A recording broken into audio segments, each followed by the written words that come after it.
Առաջին անգամ Հայաստանում ադրբեջանցիներով բնակեցնելու մասին խոսել եմ 2022 թվականին, 3 տարի առաջ։ Սրանց բանակցություններից, Ադրբեջանի հետ քննարկումներից, նրանց խոսույթից հասկացվում էր, որ այդ պահանջները սարերի հետևում չեն։ Այսօր Ադրբեջանում մշտական թեմա է դա ու արդեն հասնում է վտանգավոր աստիճանի։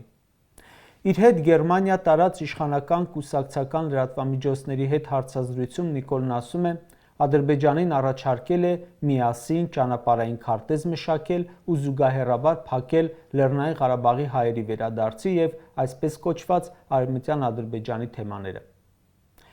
Ասում է Ղարաբաղի ժողովրդի վերադարձը իրատեսական չէ եւ նշանակում է մենք նորից սկսում ենք ըստ իրեն Ղարաբաղի շարժումը։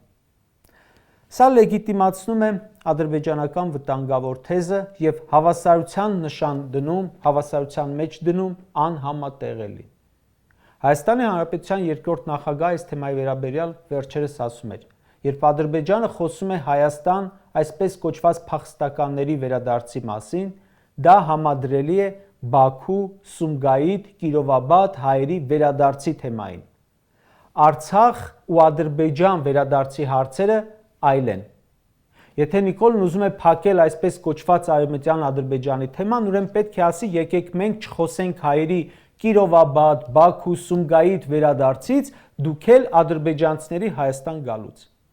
Ինչ վերաբերում է արցախցիների վերադարձին, դա իրենց միջազգային իրավունքն է, մեր հողն է, որտեղ ապրել ենք եւ ունենք մեր հողի վրա ինքնորոշվելու իրավունք։ Ով է բացել ադրբեջանցիների, այսպես ասած, վերադարձի թեման։ Դա չի եղել արդյոք Նիկոլի պարտության, նախապայմաններին համաձայնելու, բանակցել չկարողանալու, պատերազմից հետո չհեռանալու պատճառով։